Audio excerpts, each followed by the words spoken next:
Hey, we're back. I'm your host, BKP, and we are at Wrapsody Outdoor Living, Dr. Whaley. Yeah, no train whistle today or no beer trucks. It's quiet in here. You feel like it could. I don't know why the beer truck can't still. Why he still can't show up. There's one that's called a chaise lawn and not a chase lounge, by the way, if you know how to pronounce it. But look at that, man. You could get out by the pool on that thing. A little glass of iced tea. Make sure you got your. We're gonna be talking about it in a minute. Make sure you got your sunscreen on. Be wonderful, wouldn't it? Okay. I'm getting ready. I'm in your first question already here. Well, no, I mean we're at Circuit World throughout the fall and the winter, and that's our indoor home. And after that, we always go outdoors, and we go outdoors to Sycamore Crossing. And so what we thought we would do is incorporate outdoor living because it's that time of the year. Yeah, but make sure you got the umbrella. Where are the umbrellas? I haven't seen the umbrellas either. Umbrellas, sunscreen, iced tea, you got it. Fixed. I didn't say beer. Iced tea, okay. All right, now, we always talk about the tie. Yes, so. Get real close. Oh, yes, I know. Okay. You think this is the first time you have worn the tie with the blue pills, Dr. Whaley? All right, this is a eBay item that's very, very valuable. It's going to be in both questions today, so let's go. The tie has little blue pills. You figure it out. All right. First question. Wait a minute. You said you got a rolling thing here. Yeah, I can't get my internet to come up here. So you're going to have to handle questions and everything. I am. I can read the words. Ask the Doc with Dr. William Whaley. We thank Georgia Cancer Research Specialist affiliated with Northside Hospital for this segment. Our first question. Can daily aspirin double men's risk for melanoma? Now that's a strange question, isn't it? Basically, the answer is no. Second question, no. I really wanted to spend a lot of time on this question because where are we? Outdoor living place, right? Right, absolutely. All right, and the reason that we're here is because it's not raining anymore, and we're not at Circuit World. It's not wintertime. Right, we're outdoors. And this is the first long weekend of the year, and you said earlier people are going to be out on the lake. Yes. Now, they're not going to have the proper frame of mind. They need to be at the Memorial Day service on Monday, but between now and Monday at 11 o'clock in the Veterans Center, they're going to be outside in the sun. Malignant melanoma is the sun issue, and so I figured since they were talking about the risk of melanoma, we've done 2 melanomas before on detection, treatment, and the new immunotherapies. So they're asking a question here about prevention.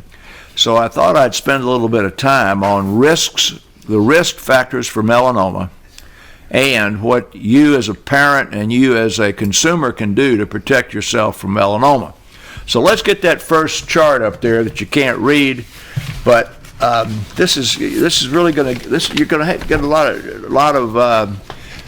lot more information you're going to want today. But in talking about risk factors for melanoma, all you've ever heard anybody talk about before is sunlight. I'm going to come back to that again in a minute.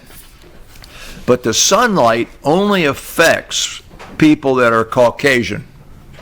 The incidence of melanoma for Hispanics, Asian Americans, and African Americans is dramatically lower than it is for white Americans, and the sun is not a risk factor for them.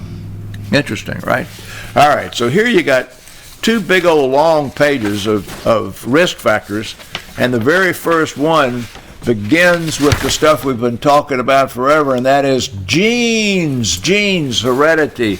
All right, so if we've said all the progress in cancer that's been made recently, we've been talking about colon cancer and breast cancer is in the genetic drivers that are causing melanoma. So there's a gene pattern that is important, and then you can get that thing off. It's going to confuse everybody, and don't put up the next one yet. So let's just talk about melanoma. 40 years ago, melanoma's incidence was here. In this next 40 years, up until now, it has absolutely doubled. Now, that same 40 years, lung cancer has gone down by a huge amount, right? Education. Why did lung cancer go down? What?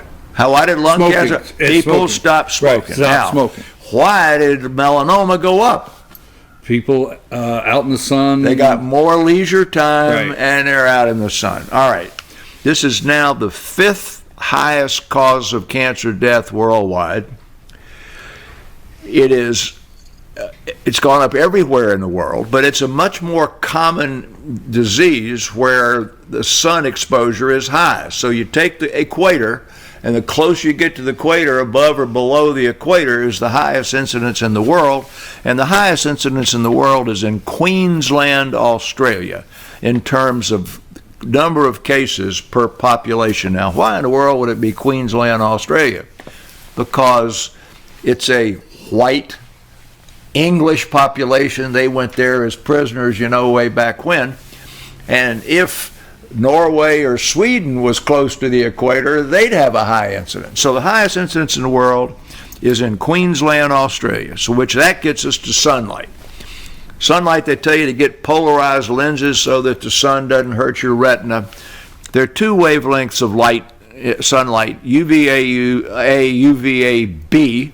It's the UVA-B that causes the melanoma, and I'm going to scare you to death here. The melanoma that is caused by sun exposure is not particularly increased in occupational exposure to the sun. And that means the guy that's the carpenter or the landscaper that's outdoors all the time and is tanned has much less melanoma risk than the child who, under the age of 18, has been intermittently burned by first-time summer exposure to the sun. So this is the first weekend we're going to be in the sun. So how many times does a young person have to be sunburned? And that means sunburn where it hurts. They don't have to blister, but be significantly sunburned. How many times do they have to be sunburned to measurably increase their risk of melanoma? Can you hear me over there, Rick? Yes, sir. How many times do they have to be sunburned? How many episodes of sunburn does a young Caucasian have to have before the age of 18 to increase their lifetime risk of melanoma? I would say 1. Well, actually, it is 1, but the big number is 5.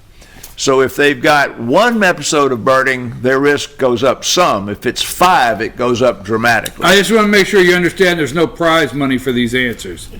Aren't you glad? So anyway, I went to work at 8.5 years old, and I was cutting grass without a shirt. 8.5 years old. No, 5 5 sunburns, yeah. So every year from 1948 until 1970, I got badly burned at the very first of the summer.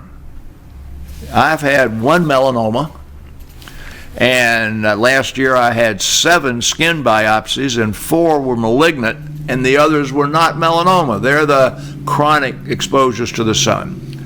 So now you can put up that one about the tanning bed there. One of the big reasons that melanoma has gone up so much in the world is that beginning in the 1960s, there was Coco Chanel. Now, I don't remember who Coco Chanel was, but Coco Chanel was a fashion guru, and you got these Chanel shoes and these Chanel things, I don't know, people paid a lot of attention to Coco Chanel. So that's all I want to say. But Coco Chanel made the deeply tanned skin a fashion statement. And there was a proliferation of sun tanning beds. So you got that slide up? All right. How much does having been in a sun tanning bed raise your risk? You didn't get to see this, did you? I'm going to guess 75%. Oh, yeah? He saw it. It's 75%, Rick. Now, how many times do you have to have been in a tanning bed to raise your risk of melanoma by 75%? Rick had said 1 for big-time sunburn. This is not big-time sunburn. This is just times that you have been in a tanning bed. Well, the answer is less than 10. And so many adolescents spent time in tanning beds that the incidence of melanoma went up dramatically. All right, so now we're back to all this beautiful lawn furniture and poolside furniture and lakeside furniture, which you see out the back door there. So, what did I say when I said you're going to sit on this chaise lawn, not Chase Lounge, and you're going to be out there with your glass of ST, night of beer? I said, a umbrella? Yes, umbrella. All right, show the next one there. What do you think the next one is? Sunscreen. Sunscreen. Now, yeah, sunscreen, we did this last year, I believe, or maybe year before last. Consumer Reports, and you can Google Consumer Reports and it'll come up for you. The most expensive sunscreen is not necessarily the best. Actually, the best was a generic product that can be bought at Walmart and other places. We're not here to sell sunscreen. But the rules for picking a sunscreen are: 1, sun protective factor, that's SPF, is a federally regulated number. It should be 30 or higher. And 50, 70, and 100 is very little better than 30, because the issue is that you have to continually reapply it. Now, the second thing is, if you're going to be at the pool or at the lake, you want one that says water resistant. Now, water resistant doesn't mean it stays on there all day. So my little grandkids, who unfortunately have a redheaded daddy, and my daughter had a redheaded and blonde granddaddy, all just as white as a sheet. And my daughter lathers those poor boys up. And then every 30 minutes to every hour that they're with us on the lake, they reapply that sunscreen. Now, that's discipline, but that is actually what's required. So on the 3 rules for the sunscreen are: 1, get a water-resistant one. It's got to be SPF 30 and broad spectrum. It'll say that, and you got to keep reapplying. You got to reapply. That's the important part. That's the thing. Reapply. Now, look at you now. Have you ever looked in the mirror? You're pretty light. Your skin is light, so you would be a risk, particularly as a kid. As a kid, you'd be a really risky kid. How many times were you sunburned? Do you remember? Now, you were raised up in New Jersey, right? And what's that got to do with anything? Well, you act like we don't have no sun up there. Well, you don't have much sun. Well, no sun up there. All right, listen. That sounds like Jersey boys. All right, go ahead. All right, I have a question. I want to know this serious question about: does our skin change? I think we did this last year, and I'm so glad that we're talking about this with especially this weekend coming up. It's hot, going to be in the 90s. Does our skin change? Because I've told people before, when we were kids, we would run around, and by the end of summer, I mean, we were as dark as could be. And at that time, I'm not going to say we never used sunscreen, but we didn't think about it. You didn't have it, really. We didn't have the sunburns, but it seems like now my skin, when the sun is on it, is different than it was. Does it change over time? Yes, it changes. First of all, what you described when you were a kid was that you had intermittent exposures and you didn't get burned up. Right. If we take these men that work as carpenters around here, and you look at them when they take their T-shirt off, what they call a farmer's tan, know, the skin below the T-shirt is measurably thicker and more resistant to sun damage than the sun on the shoulder. And because God protects us by giving us, soles of your feet got thick calluses on them because you stand on them and walk all day, and you don't have quite as much on your hand unless you're a carpenter. If you do, it's on the right hand and not the left. So yes, the skin changes in response to the stimulus that you put on it, including the sun. Let's go to that last one here, because I want to spend a little bit of time. So this is what you need to do. So we were talking about every day use sunscreen and reapply. Every month you check your skin, and once a year, if you are at risk and have had multiple sun exposures, you go see your dermatologist. Now, the thing about prevention, we was talking about, because it causation. Show that next one there about a bunch of foods, and then you could put up. So this is what you see this slide could just as easily have said breast cancer and colon cancer and everything else, because it's talking about that healthy diet and all the natural foods and all that sort of stuff. And you can take that down. And unfortunately, in terms of diet, there's really not any evidence that eating what's the one I'm always talking, Brussels sprouts and all that sort of stuff protects you a bit from melanoma. Yeah, from colon cancer and everything else. But if you have vitamin D, carotenoids, that means carrots, and a low alcohol intake, your melanoma risk is down. If you have a high alcohol intake, it's up. Coffee lowers it a little bit. Citrus fruits raise it a little bit. Well, now that sounds stupid, but I wanted to focus some attention on magnitude of risk. If you've got a disease that occurs 5 times in 1,000, like melanoma, and you increase the risk by 75% or by 150%, then you are substantially raising the risk. You're taking, instead of 5 cases, they're going to be 10 or 12. When they talk about alcohol intake or coffee or these other things raising or lowering your risk, they're talking about 1.5%.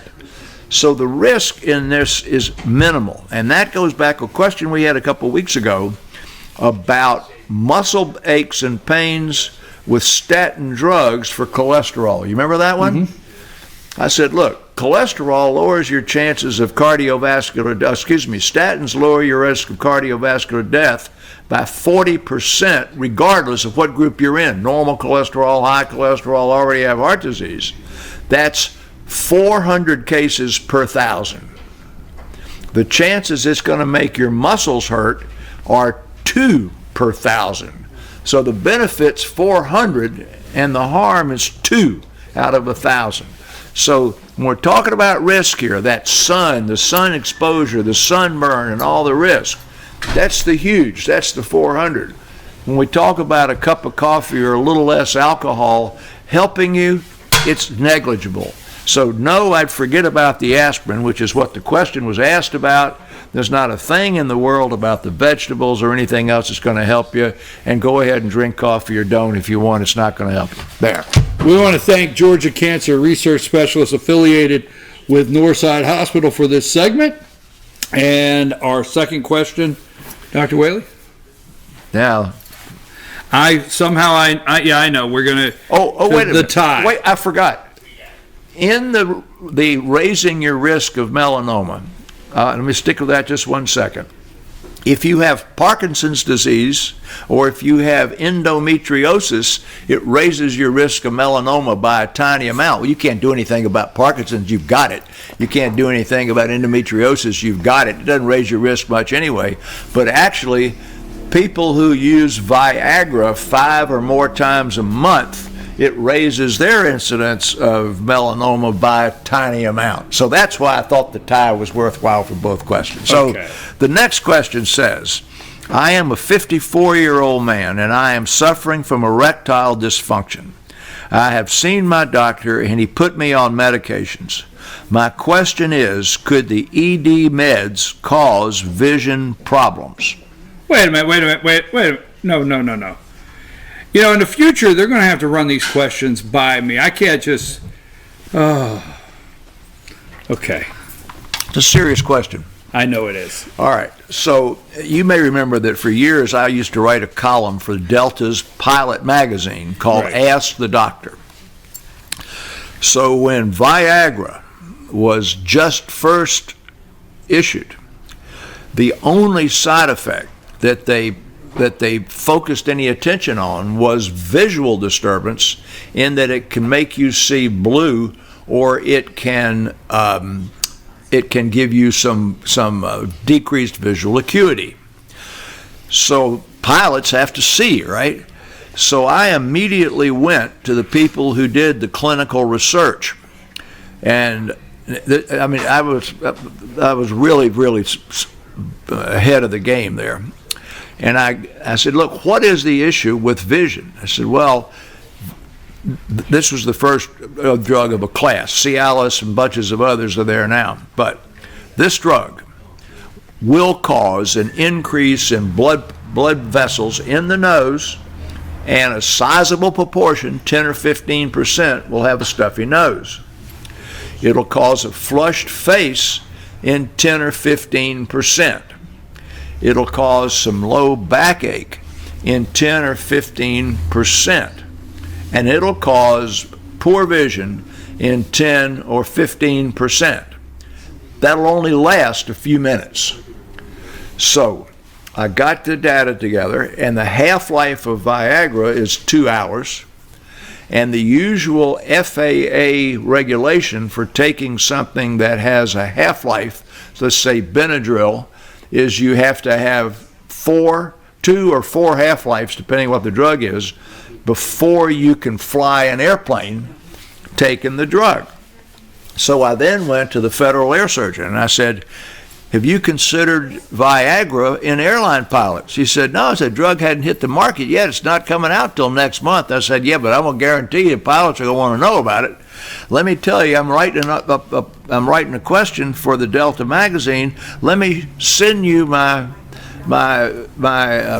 question, my answer, and my research, and just see what you think about it. I had to turn my questions in on Friday. So that did this on Tuesday. So he read it, he sent it back to me. He said, oh, it sounds good to me. I sent it to the editor over at Delta, and the next day on the front page of the newspaper was FAA approves Viagra for airline pilots.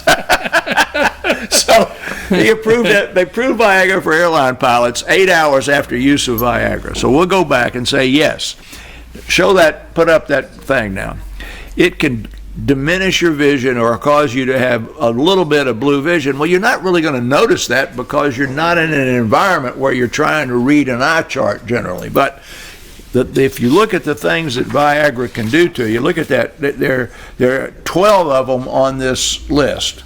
None of them last longer than a couple of hours, but the red face, the stuffy nose, some little headache or backache, all that stuff is very low in incidence. It doesn't last very long, and the therapeutic effect of these drugs is such that the people who use them tend to ignore the side effects. Is that a nice way of putting it? Yes. That was genteel, wasn't it? Yes. That got through the... Ignore the side effects. Yeah, but I said the therapeutic effect is sufficiently good that the people who utilize the drugs would tend to ignore the side effects, and the side effects pass within a couple of hours. And obviously the drugs have been very successful, and there's a continued demand for them. Yes. So I think we have gently answered the question in a fashion that educated the group, and the drug's safe. Okay, so now we come to the time in the show where we always give Dr. Whaley an opportunity to share any updates out there in the medical world or anything new in research or just whatever you want to do. Okay, well, I got two quick ones. Well, the first one was that we were talking about 2 weeks ago or 3 weeks ago about these TV stars and stuff who cheated to get their kids in college. Yes. There was a study that was reported on Tuesday. I need the people on the expert panel to listen to this.